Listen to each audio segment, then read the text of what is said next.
ఒక గ్రామంలో చాలామందికి గొంతు వాపు ఉన్నట్లు కనుగొనబడింది. దీని వెనుక ప్రధాన కారణమై ఏమై ఉండవచ్చు? గొంతు వాపుకు కారణమేంటి? గొంతు వాపు అనేది ఏ వ్యాధి యొక్క ప్రధాన లక్షణం?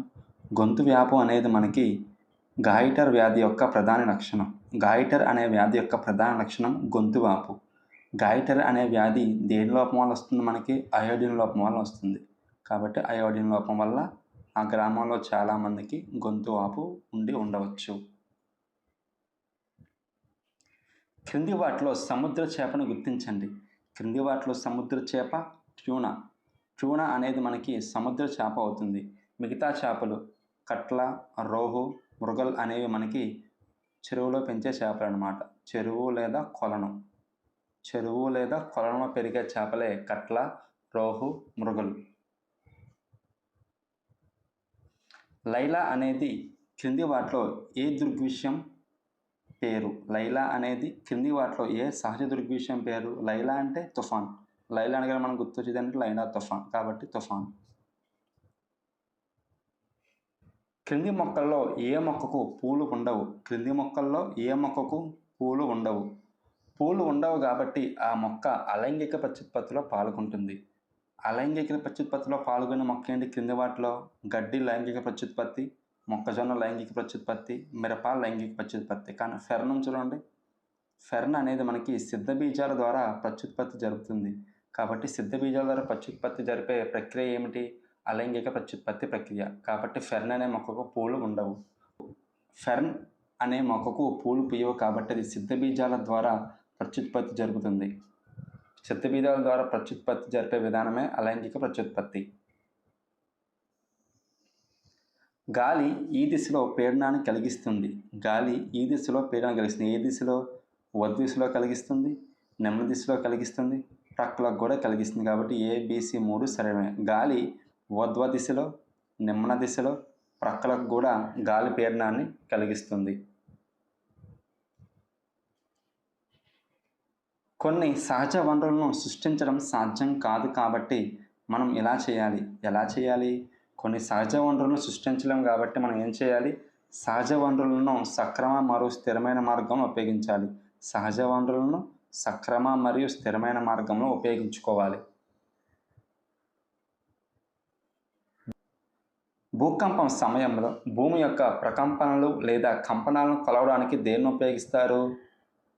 థర్మామీటర్ దేనికి ఉపయోగిస్తారు? శరీర ఉష్ణోగ్రతను కొలవడానికి ఉపయోగిస్తారు. బారోమీటర్ వాతావరణ పీడనాన్ని కొలవడానికి ఉపయోగిస్తారు.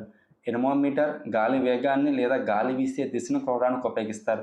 మనకి మిగిలింది ఏమిటి? రిక్టర్ స్కేల్ ఉపయోగించే మనకి భూకంప సమయంలో భూమి ప్రకంపనలు కొలవడానికి ఉపయోగిస్తారు. గొర్రె ఉన్నిలో ప్రధానంగా ఉండే ప్రోటీన్. గొర్రె ఉన్నిలో ప్రధానంగా ఉండే ప్రోటీన్ ఏంటిది? గొర్రె ఉన్నిలో ప్రధానంగా ఉండే ప్రోటీన్ కెరాటిన్.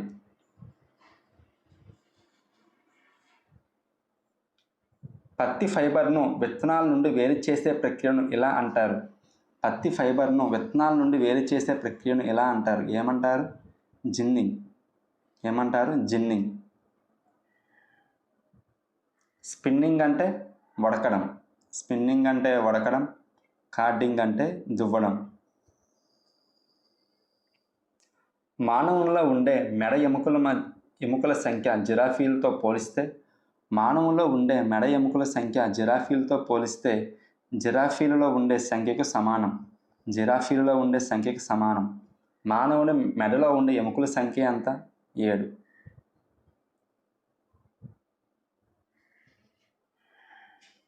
పెప్టిక్ అల్సర్ ఈ క్రింది కారణాల వల్ల వస్తుంది.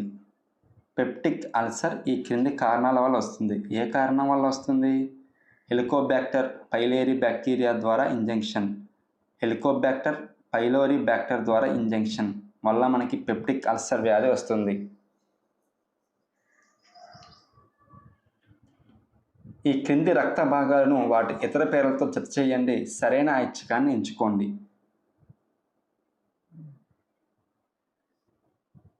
ప్లేట్లెట్లు థ్రాంబోసైట్లు, ఎర్ర రక్త కణాలు ఎరిథ్రోసైట్లు, తెల్ల రక్త కణాలు ల్యూకోసైట్లు.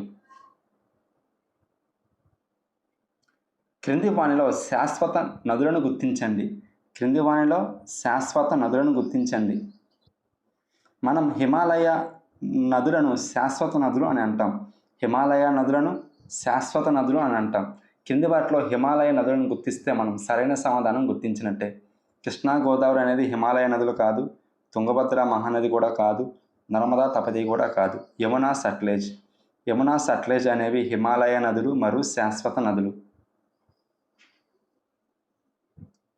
దీని ఉపరితలంపై గరిష్ట బాష్పీభవనం మరియు మేఘాలు ఏర్పడడం జరుగుతుంది. దీని ఉపరితలంపై గరిష్ట బాష్పీభవనం మరియు మేఘాలు ఏర్పడడం జరుగుతుంది. దీని ఉపరితలంపైన మహాసముద్రాలు మరియు సముద్రాలు. మహాసముద్రాలు మరియు సముద్రాల ఉపరితలంపై గరిష్ట బాష్పీభవనం మరియు మేఘాలు ఏర్పడడం జరుగుతుంది. వేసవికాలం ముగిసే సమయానికి ముఖ్యంగా కేరళ మరియు కర్ణాటకలో ఋతుపవనాలకు ముందు తొలకరి జల్లులు సాధారణంగా కురుస్తూ ఉంటాయి. ఇది దీనికి సహాయపడుతుంది. తొలకరి జల్లులు దేనికి సహాయపడతాయండి? మామిడి పళ్ళు త్వరగా పండడం కొరకు తొలకరి జల్లులని సహాయపడతాయి. తొలకరి జల్లులు దేనికి సహాయపడతాయి? మామిడి పళ్ళు పండడం కోసం తొలకరి జల్లులు సహాయపడతాయి. మద్రాస్ ప్రెసిడెన్సీలో రైతువారీ వ్యవస్థను మొదట ప్రవేశపెట్టిన ఘనత క్రింది వారిలో ఎవరికి దక్కుతుంది? మద్రాస్ ప్రెసిడెన్సీలో రైతువారీ వ్యవస్థను మొదట ప్రవేశపెట్టిన ఘనత ఎవరికి దక్కుతుంది? రైతువారీ పద్ధతి థామస్ మన్రో. మద్రాస్ ప్రెసిడెన్సీలో రైతువారీ పద్ధతిని మొట్టమొదటి ప్రవేశపెట్టిన వ్యక్తి థామస్ మన్రో. ప్రజా పంపిణీ వ్యవస్థ అనేది భారత ప్రభుత్వం దీని కొరకు తీసుకున్న అతి ముఖ్యమైన అడుగు. ప్రజా పంపిణీ వ్యవస్థ దేనికండి? పబ్లిక్ డిస్ట్రిబ్యూషన్ సిస్టమ్ అనేది ప్రజలందరికీ ఆహార భద్రతను నిర్ధారించడం కోసం ప్రజా పంపిణీ వ్యవస్థ అనేది భారతదేశంలో తీసుకున్న అతి ముఖ్యమైన అడుగు. ఈ ఖాతాలో జమ చేసిన డబ్బును డిపాజిట్ కోరినప్పుడు బ్యాంకు నుండి ఉపసంహరించుకోలేరు. ఈ ఖాతాలలో జమ చేసిన డబ్బును డిపాజిట్ కోరినప్పుడు బ్యాంకు నుండి ఉపసంహరించుకోలేరు. మనకు కావలసినప్పుడు ఈ డబ్బును ఏ డిపాజిట్లో మనకు కావాల్సినప్పుడు డబ్బును తీసుకోలేమండి? ఫిక్స్డ్ డిపాజిట్ అనేది కొంతకాలానికి వేస్తాం కాబట్టి ఆ కాలం పూర్తయిన తర్వాతే మన డబ్బు మనకి ఇస్తారు. ఫిక్స్డ్ డిపాజిట్ కాలం ముందు వెళ్తే మనకి ఆ డబ్బు ఇవ్వడం జరగదు. భారతీయ జాతీయ కాంగ్రెస్ ఏర్పడిన మొదటి 20 సంవత్సరాలు వీరు భారత జాతీయ కాంగ్రెస్కు నాయకత్వం వహించారు. ఎవరండి నాయకత్వం వహించింది? మొదటి 20 సంవత్సరాలు మితవాద జాతీయవాదులు జాతీయ కాంగ్రెస్ ఏర్పడిన మొదటి 20 సంవత్సరాలు జాతీయ కాంగ్రెస్కు నాయకత్వం వహించారు. ఎవరు? మితవాద జాతీయవాదులు. క్రింది వారిలో ఎవరిని సహజ కవి అని పిలుస్తారు? పోతన్ని మనం సహజ కవి అని పిలుస్తారు.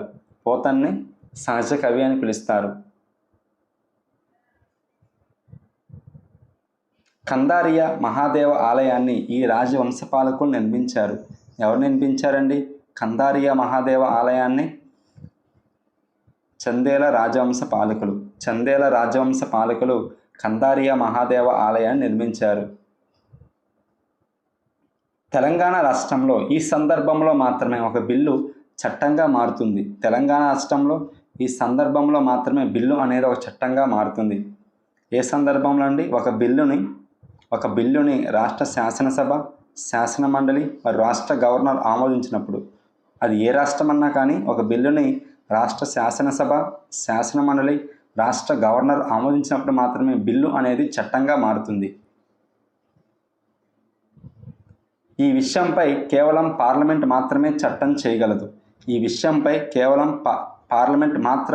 చేయగలదు. ఏ విషయంపైనండి? అంటే అది కేంద్ర జాబితాలో ఉన్న విషయం మీద మాత్రమే కేంద్ర ప్రభుత్వం చట్టం చేయగలదు. కేంద్ర జాబితాలో ఉన్న అంశం ఏంటి మనకి? ద్రవ్యం మరియు బ్యాంకింగ్ వ్యవస్థపై కేంద్ర ప్రభుత్వం మాత్రమే చట్టం చేయగలదు. అదే సాగునీరు, పోలీస్ వ్యవస్థ, వైద్య సేవలు అనేది మనకి రాష్ట్ర జాబితాలో ఉంటుంది. విద్య అనేది మనకి ఉమ్మడి జాబితాలో ఉంటుంది కాబట్టి దీని మీద కేంద్ర ప్రభుత్వం చట్టం చేయవచ్చు, రాష్ట్ర ప్రభుత్వం కూడా చట్టం చేయవచ్చు. అదే సాగునీరు, పోలీస్ వ్యవస్థ, వైద్య వ్యవస్థ అనేది రాష్ట్ర జాబితాలు ఉంటాయి కాబట్టి వీటి మీద రాష్ట్రం మాత్రమే చట్టం చేస్తుంది. ఫ్యాక్టరీలు, పరిశ్రమలు కూడా అంతే. మొహర్రం పండుగను దీనికి జ్ఞాపకార్థంగా జరుపుకుంటారు. మొహర్రం పండుగను దీనికి జ్ఞాపకార్థంగా జరుపుకుంటారు. దేనికి జ్ఞాపకార్థంగా జరుపుకుంటారండి? ప్రవక్త మహమ్మద్ మనవడిని చంపిన కర్బలా యుద్ధం. ప్రవక్త మహమ్మద్ మనవడిని చంపిన కర్బలా యుద్ధం.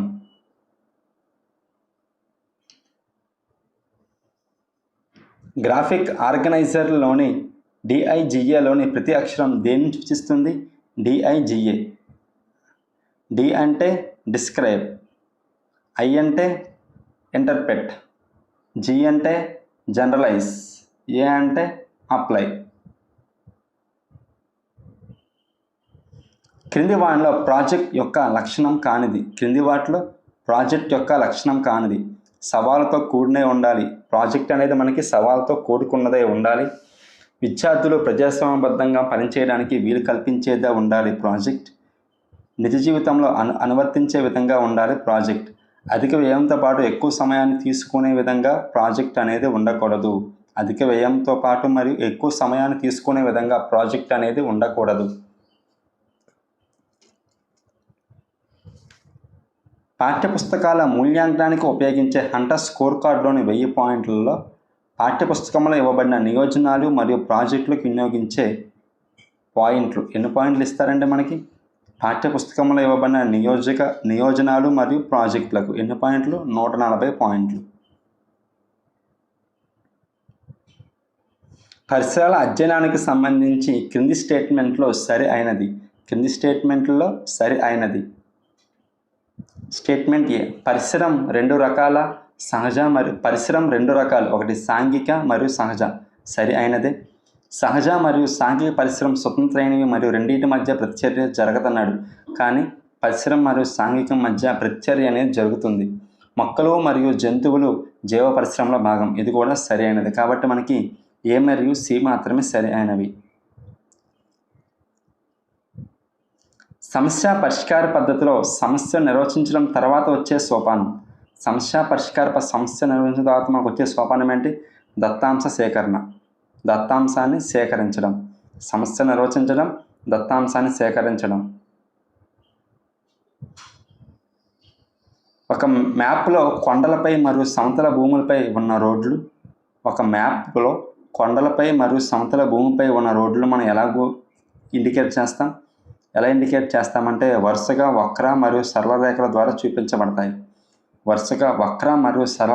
చూపించబడతాయి. ఏం చూపించబడతాయి? ఒక మ్యాప్లో కొండలపై మరియు సమతలంపై ఉన్న రోడ్లను వరుసగా వక్ర మరియు సరళ రేఖల ద్వారా చూపించబడతాయి.